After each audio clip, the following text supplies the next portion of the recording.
we had gone through all the gender issues and dysphoria and everything else, and we finally got to where we stopped, which was before we got to what does the Bible say. And one of the ladies in our Wednesday night class said, "Can't we do that now? I'm so disgusted with everything I just heard. I want to see what the Bible has to say about it." So unfortunately, she had to wait. She'll get the rest of it tonight, but that's what we're going to do now. What does the Bible say about gender and sexuality? And I've divided this into a couple of different pieces. The first is, do gender problems occur in the Bible? Are there gender issues in the Bible? And the short answer to that is yes, but I want to point you to three excellent resources that you've got links to in your bibliography. And the first one is this. It's called the Gospel Coalition.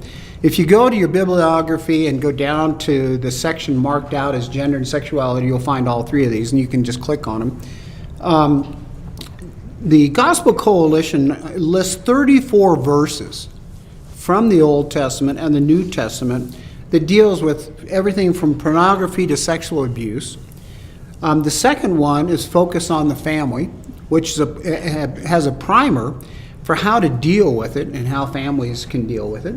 And the third one is GotQuestions.org, which does an excellent article on the difference between sex and gender.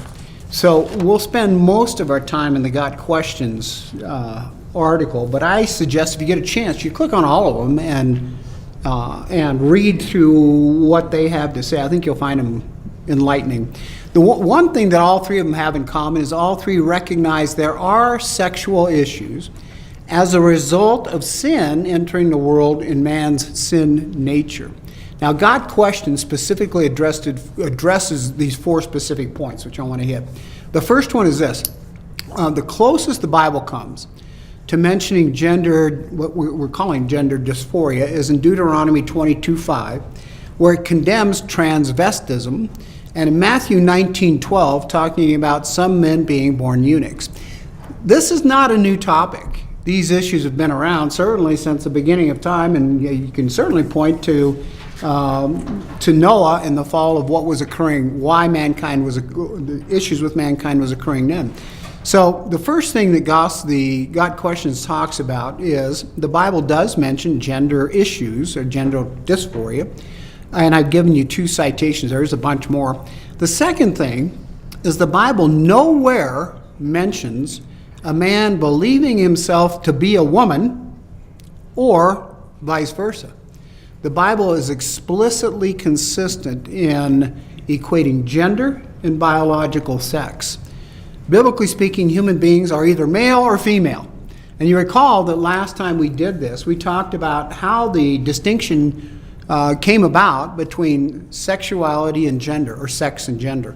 And that came from, going back as far as 1939, and we talked about a woman who redefined sexuality and gender, and she's the first one to kind of divide the issue. In 1949, Simone de Beauvoir, who wrote a book called The Second Sex, she said gender was society's prevailing opinions about what men and women should be.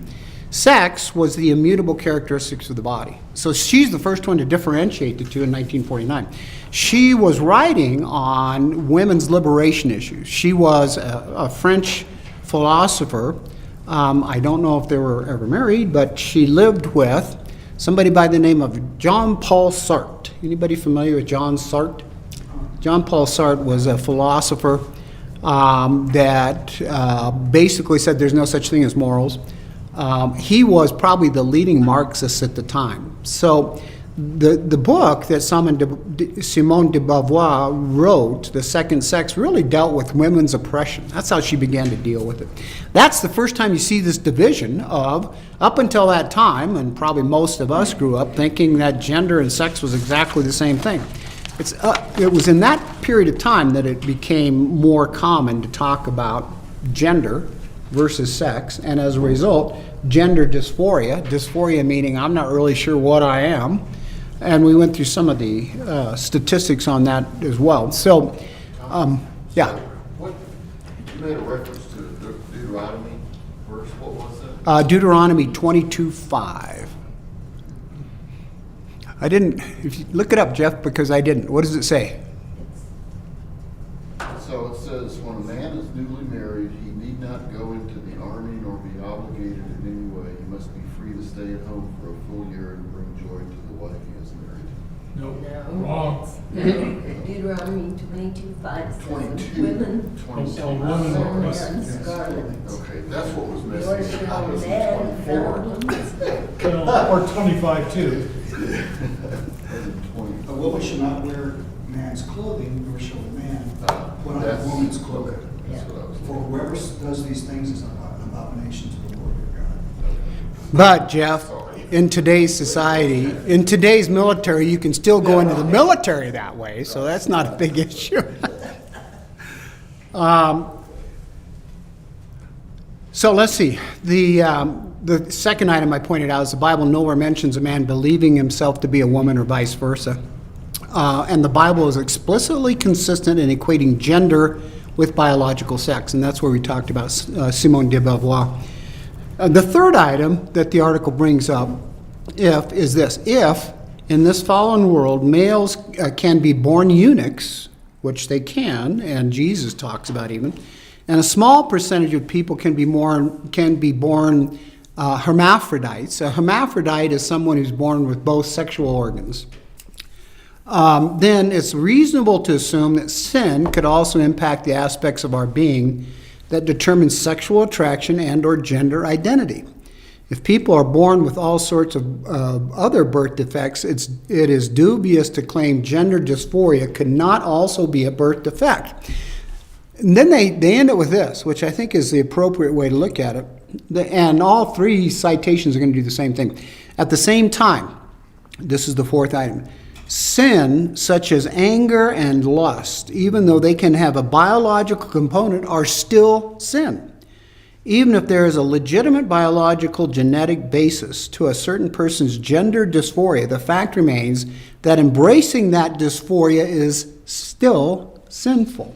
So the point being, even if you want to say, and we already disproved the whole theory that there is a biological reason for at least homosexuality and by extension most other sexual deviancies.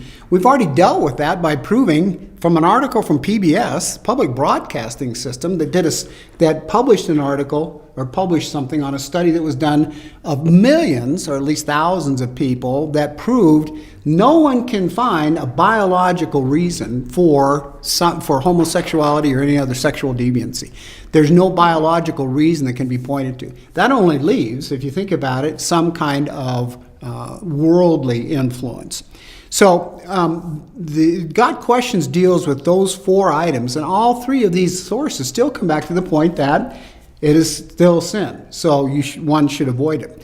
Now let's talk about gender in the Bible. And the Bible is explicit and consistent in equating gender and biological sex. You will find no differentiation between those two. Biblically speaking, human beings are male or female. There is no gender spectrum or continuum even hinted at in the Bible.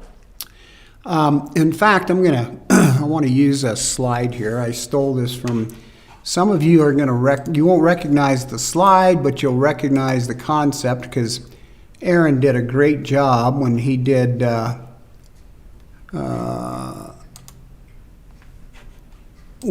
his session on the same subject in Masters Men a couple of weeks ago.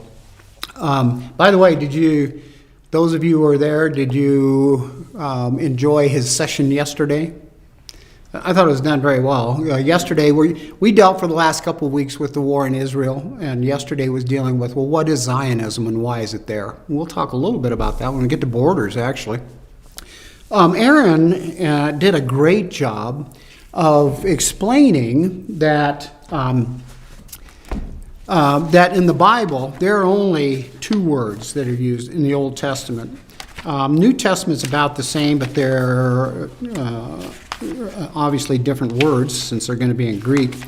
Here's what Aaron pointed out, and that is that in the Bible, especially in Hebrew, you will always, I don't know of an exception, there will always be what's called a root word to a Hebrew word. The root word for woman, or for man, is ish, I-S-H, that you'll see here. The root word for woman is isha, I-S-H-A-A-H. Now, if you have ever studied Spanish or any other language that typically ends a gender by saying it's either an O or an A, like niño or niña, you would think, well, they got to be related words. Their root words are not related whatsoever.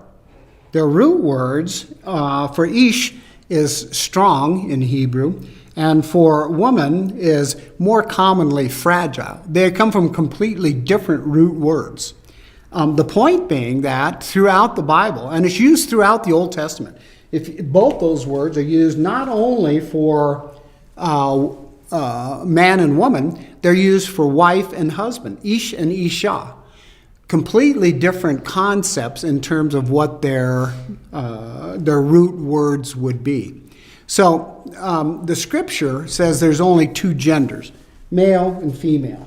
And I want to make a point about this specifically.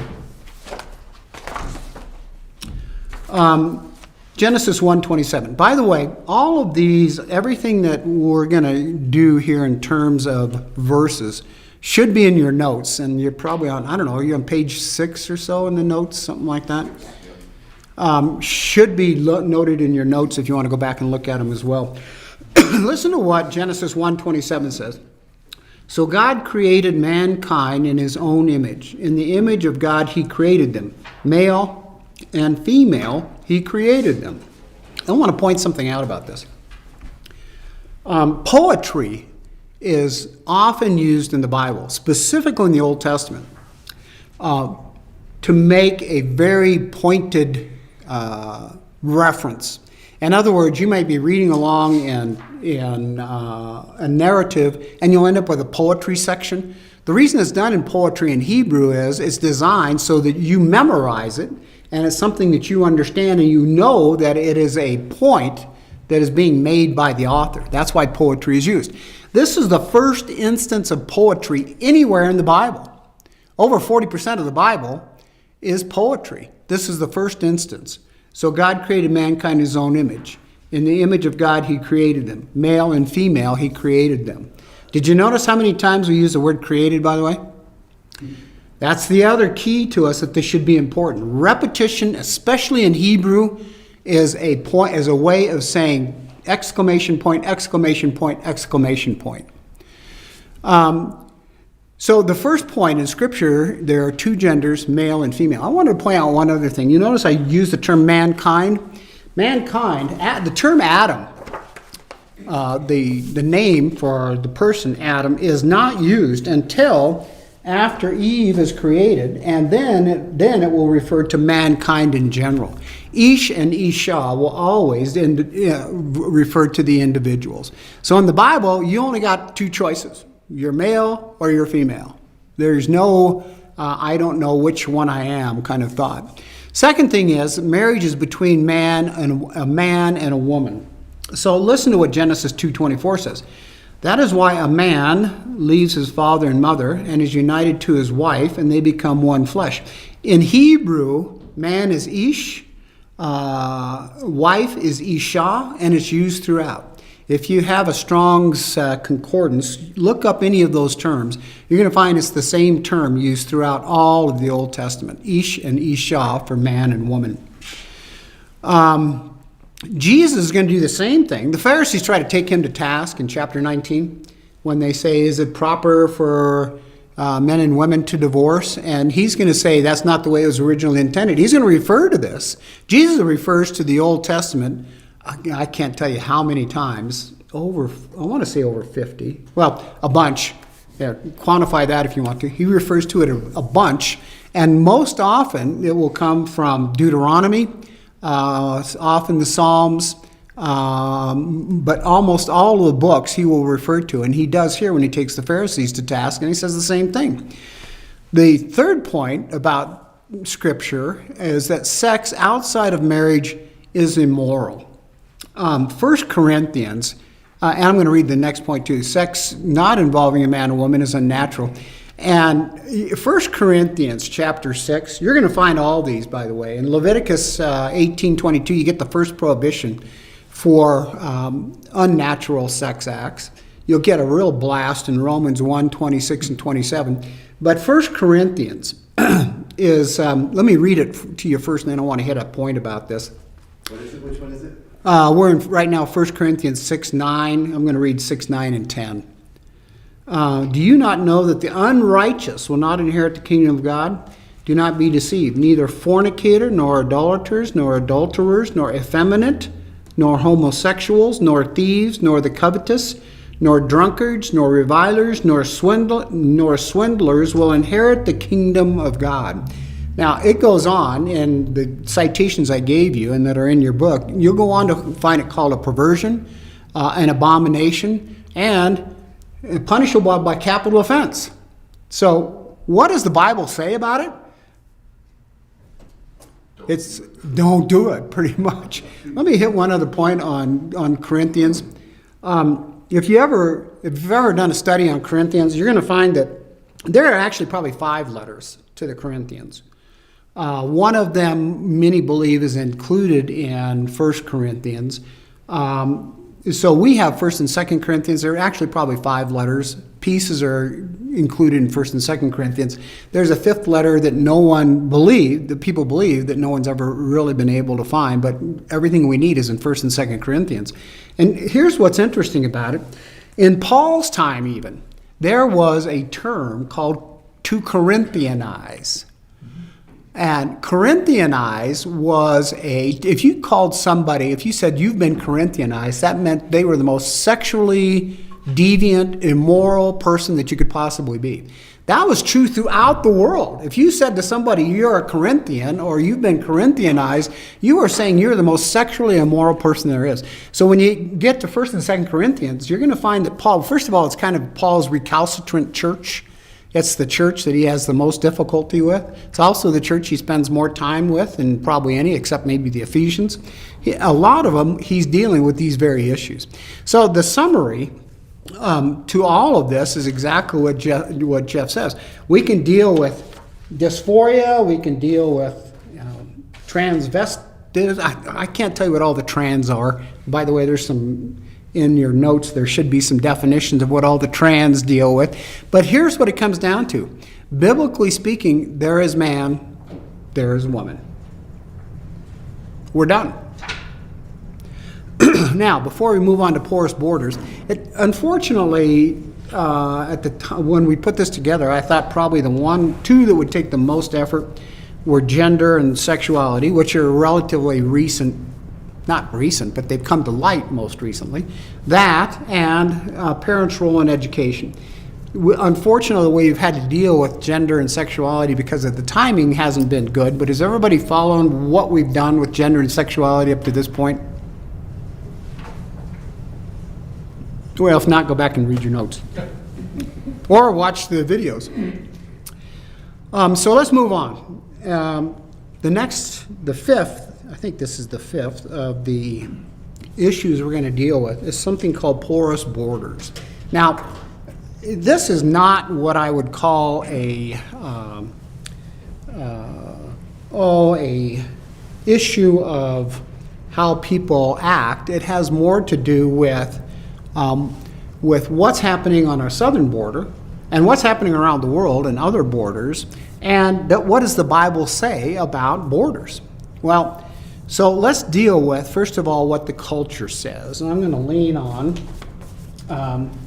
my good friend, James Robbins. James Robbins, this is a good book if you get a chance, wrote Erasing America, Losing Our Future by Destroying Our Past.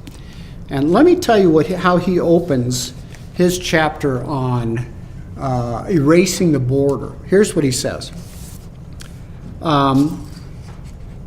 I'm going to come back to who the person is here in a minute. This in the Immigration and Overpopulation Conference in Washington, D.C.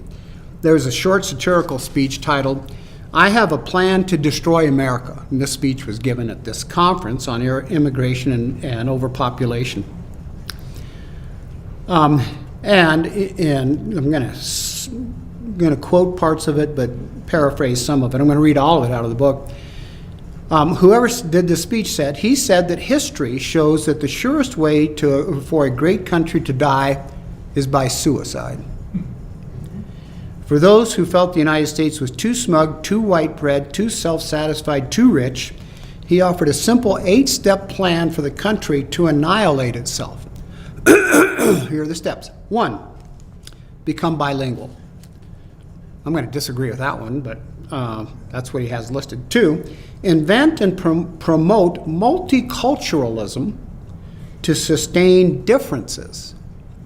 3, celebrate diversity by reinforcing differences rather than finding harmony.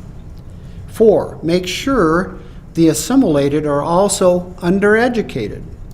5, invest in a grievance industry to encourage minority groups to blame the majority for their troubles. How many of these have we already talked about, by the way? When was that written? I'm going to tell you here in a minute, because that's the key to all of this, or a key anyhow. 6, establish dual citizenship and promote divided loyalties, again, to celebrate diversity. 7, shut down criticism of all the above by labeling it racist and xenophobic. 8, make it impossible to enforce immigration laws. Those are the 8 points that were made in this speech. Now, are you ready for this? Governor Richard Lamb, There you go. who gave the speech in 2003, 20 years ago, pretty prophetic in some of the things he said. He was a Democrat, too. Yeah, he was. Tell the Texans who Lamb was. For those of you who don't know, Richard Lamb was governor of Colorado probably about the time, 2003, somewhere in that period of time. It wasn't that long ago. I kind of liked him, actually. If nothing else, he was entertaining. So he goes on and says, Governor Lamb could not have predicted the future more accurately. The 8 points precisely reflect current progressive immigration priorities, which seek to enhance left-wing political power and wipe out the traditional view of America as a melting pot. Was he pushing those, or was he just? No, this is all tongue-in-cheek. Okay. And I probably should, I held it out specifically just to make a bigger point to get to the end of it. But the way it starts out, the paragraph starts out this way. In 2003, the former Democratic governor of Colorado, Richard D. Lamb, gave a short satirical speech titled, I Have a Plan to Destroy America. What's interesting is this conference was on immigration and overpopulation. So he's standing right in front of the lion's den when you think about it, when he does this. I thought that was pretty impressive. Now, you shouldn't be surprised. James Robbins is a conservative. I forget his background. I'll have to look it up for you. But he deals with how to erase what the erasing of America is, how the erasing of America is happening. And that's one of the points he makes is on immigration. So there's really only 2 positions here. Many will say Republican, Democrat, and I guess you could. Probably has more to do with conservative, liberal, and they revolve around 4 main issues. I'm going to give you another citation to look for when you get a chance. In your notes, you'll find a link to something called Americans' Immigration Policy Priorities, which is a poll by the Pew Research Center. I think the Pew Research Center is probably one of the better polling organizations in the country. And in their poll, here's kind of the summary of what they found. And I'm going to make some points about this. They say that there are 4 main issues in the discussion, and the first is border security itself. In other words, securing the border, building a wall, whatever you do to secure the border. 2, deportation. 3, a path to citizenship, and 4, refugees. Now, I'm going to hit just the high points. If you look at your handout or if you looked at the slide, you'll see in quadrants those 4 questions, kind of upper left, upper right, lower left, lower right. So upper left, increased security along the U.S.-Mexican border. And I'm just going to hit the extremes here. Notice that conservatives say they agree that you should increase security along the U.S.-Mexican border 95%, compared to 37% for those leading liberal. In other words, the conservative side would say whatever you need to do to secure the border, whether it's build a wall, whether it's to put razor wire in the river, whatever it is to secure the border, you need to do it. Whereas about a third of those who are liberal say leave the borders open. Increased deportation of immigrants here illegally. Here, 89% of conservatives, 20% of liberals. In other words, however many there are here, we're going to look at that here in just a minute, there is no deportation, they stay. The lower left corner, establish a way for immigrations here illegally to stay legal. 43% of conservatives agree, 90% of liberals. In other words, if they're here, find a way to make them legal. And finally, take in refugees escaping from war and violence. A little closer here, 56% of conservatives and 92% of liberals. So the point is that there is a divided country on the way we should deal with it. But I think if you just took the majority, you'd probably find that border security is an issue. I did want to, and I'm going to ask Ernie about this here in just a second, and then we're going to deal with current statistics in immigration law. I have a friend, his name's Sergio Mesa. He was from Mexico. He was born in Mexico. His parents were from Mexico. They immigrated to the United States years ago. And he said it took about 8 years for him to get citizenship, going through the process that we're going to look at here in just a minute. He is probably one of the most vociferous arguers I have ever heard that you should come here legally. I mean, his whole family, he's a naturalized citizen now, his whole family went through the process, took him 8 years to get here, and he will tell you that's the only way people should be allowed into this country. Ernie, when you immigrated, you were younger though, weren't you? I was 11. I was a political refugee. Pardon me? I was 11. I was a political refugee. 61. So did you have to go through, gosh, you are old. Kathleen, if he can't hear me, tell him what I'm saying, okay? You probably can't hear him because he talks really loud. No, I just have my voice too. I got it through. Anyway, so what do you want to know? So did you go through a process? Was it a period of time? Absolutely. I mean, you can become a citizen after 5 years. You become a resident first 2 years, and then a citizen after you become a resident. So. Interesting. Those requirements haven't really changed much over the years. No. So I want to deal a little bit with the current statistics, and then we'll talk a little bit about immigration law, which interestingly goes back to 1790. The first immigration law in this country was 1790. We're not talking about new, and a lot of the same things in that first immigration law still apply today. So let's look first at some of the statistics. I'm going to have to update these, by the way. I wrote most of what you're seeing here probably in, I want to say June or July maybe of this year. Well, May, June, and July. So already some of this information is dated.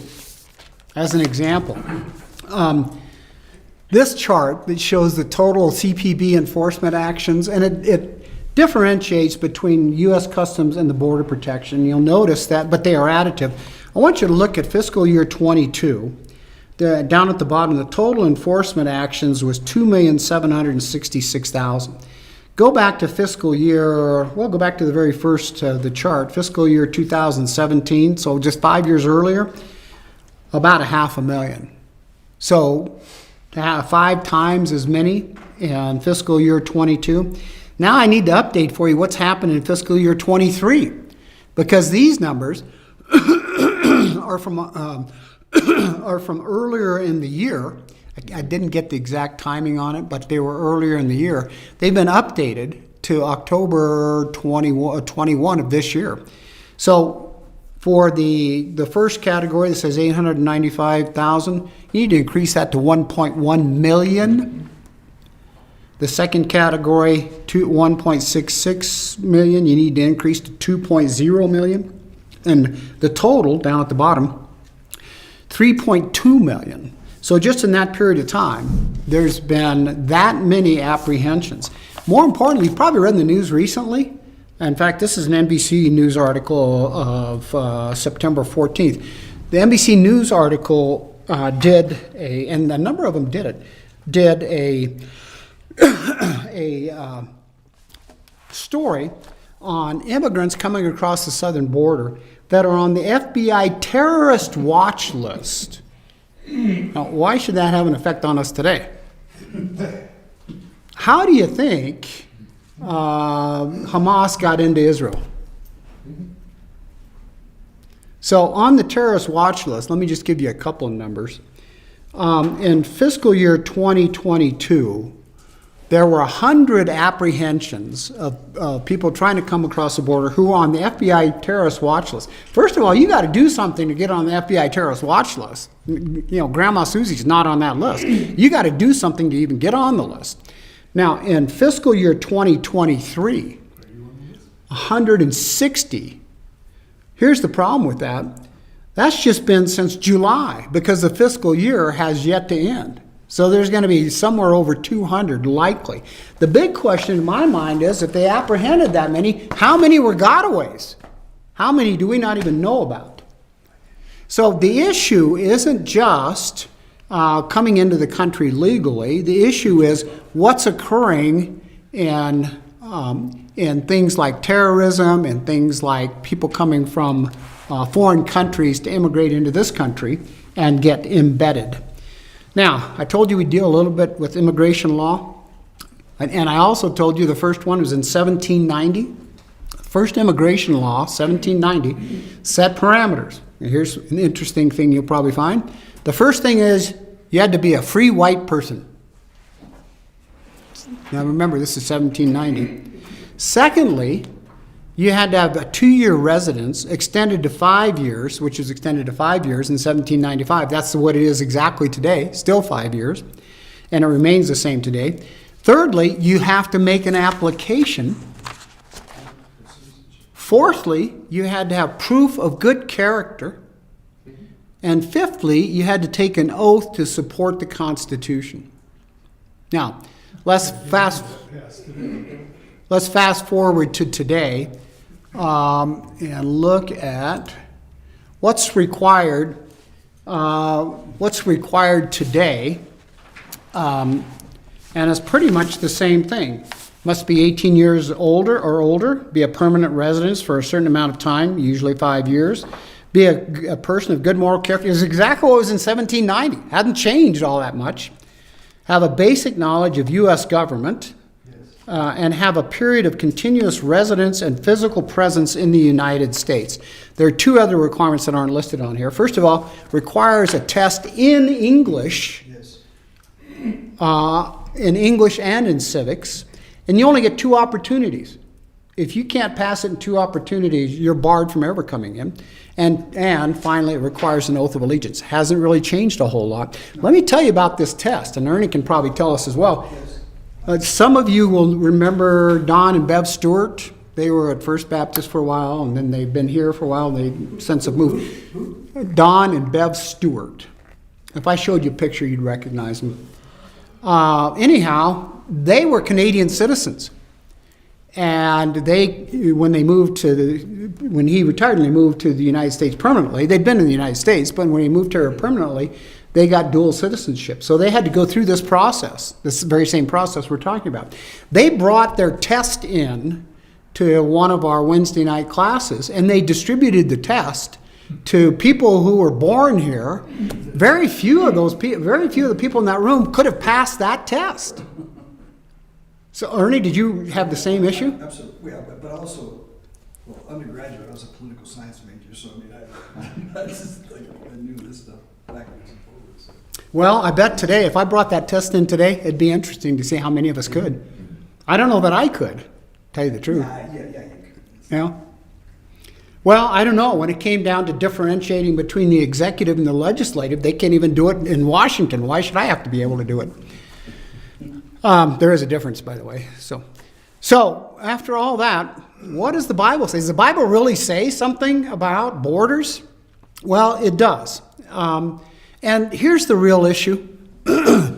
It's never been about immigration. It's always been about legal immigration. Ronald Reagan said it this way: a nation without borders is no nation at all. That's the point to everything dealing with our porous borders and the immigration policies today. So let's talk about the Bible and borders. There are 43 verses in the Bible about borders.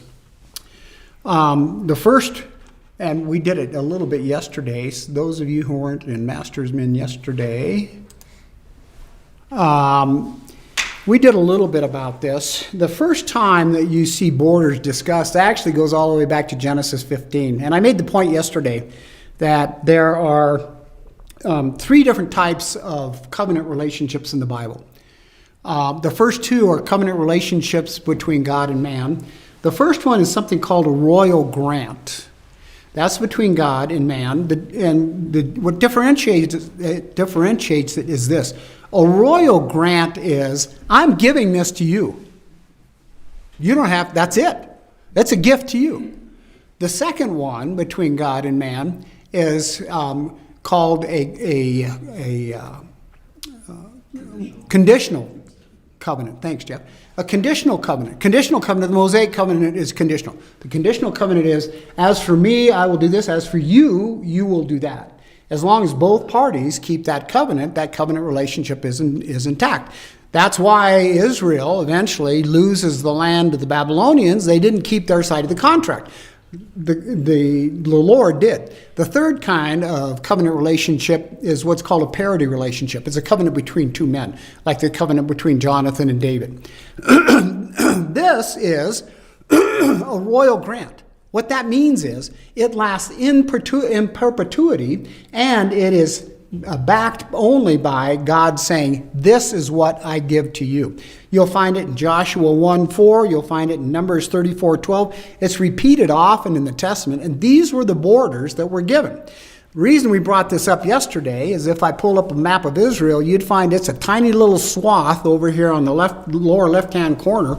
At some point in time, Israel will contain everything that you see here. And in the Bible, it's described as from the river of Egypt. That's not the Nile, by the way. That's what's called the Egyptian Wadi. That's the lower terminus, to the Euphrates, and from the Mediterranean to the desert. That's the land that was given to Israel that eventually Israel must occupy. That's the first thing about Bible and borders. There's also a provision in Proverbs that says, do not remove the boundary stone. There's, as I said, 43 verses dealing about borders. Now, at the same time, it also talks about aliens and God's people. So we've dealt first with the borders, but now what about aliens and God's people? The King James uses stranger for aliens. There's over 180 times that aliens or strangers are used in the Bible. And it's in reference to anybody outside of Israel. I think I told you before that on the Navajo reservation, you were either Dene or you were Biligana. Dene means Navajo. Biligana means everything else, and there's a number of categories there. Biligana. Yep, I was a Biligana. So the point being that either stranger or alien was somebody who was not Israelite by blood. They may have converted to Judaism, but they were not by blood, so they were called strangers or aliens. Throughout both the Old Testament and the New Testament, we're told that they're to be treated with compassion and mercy. And there's several of them that I've given you. The first one is in Exodus chapter 12. If you're in Exodus chapter 12, you know what you're doing right now? In Exodus 12, that's when Israel's leaving Egypt and coming across the Red Sea. And what it's going to say in there is that You and those who are with you, in other words, the aliens who are with you that came out of came out of Egypt with the Israelites, were included as part of them. But then you get to Leviticus in the law before we even get to the promised land. And let me tell you what Leviticus 19 says about compassionate treatment. When a foreigner resides among you in your land, do not mistreat them. The foreigner residing among you must be treated as your native born. Love them as yourself. For you were foreigners in Egypt. I am the Lord your God. Colossians, in the New Testament, Colossians is going to say pretty much the same thing. You'll recognize this from Paul. And Paul says this, here there is no Gentile or Jew, circumcised or uncircumcised, barbarian, Scythian, slave or free, but Christ is all and is in all. Therefore, as God's chosen people, holy and dearly beloved, clothe yourselves with compassion, kindness, humility, gentleness, and patience. In other words, the Bible says to treat all aliens, treat all with respect and dignity. So the real issue still comes down to this. The Bible and legal authority. Most of you have probably read Romans. Let me just find it real quickly. Romans 13. Romans chapter 13 deals with legal authority, and here's what it says. Romans 13, verses 1 through 7.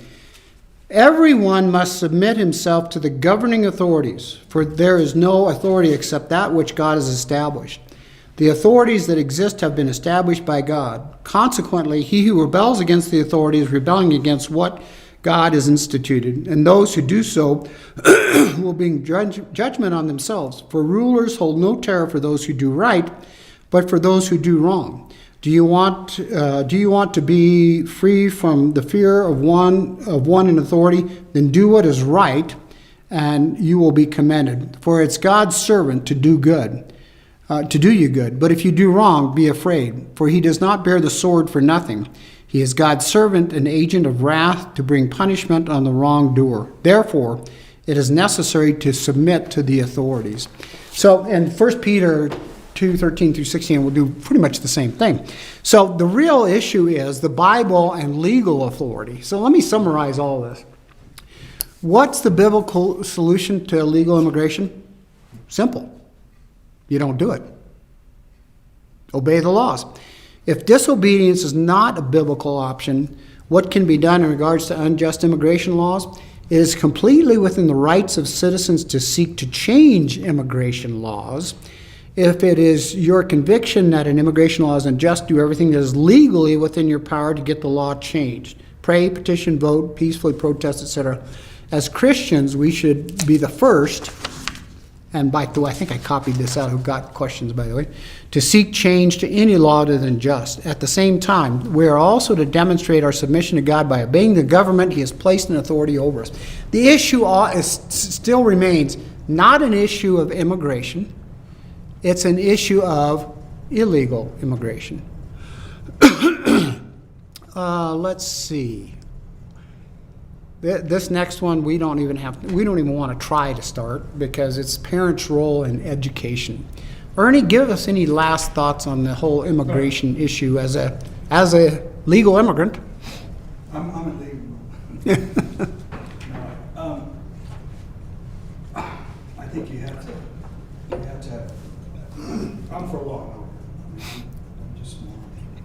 I think there's laws exist for a reason and so forth. And if you have open borders like progressive people having do, I mean, there are a lot of circumstances. I mean, like we have friends, a friend of ours. You know the Ramoses, right? Yeah, I was gonna say. I mean, we're close to the Ramoses and stuff.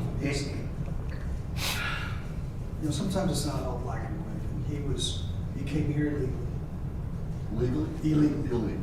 He goes, they went to a church for a time. Anyway, so he came here illegally, but you know, like many immigrants come to work because they don't have any work or leaving Honduras, where he's from, I mean, he's there now, it's a very violent country. It's a very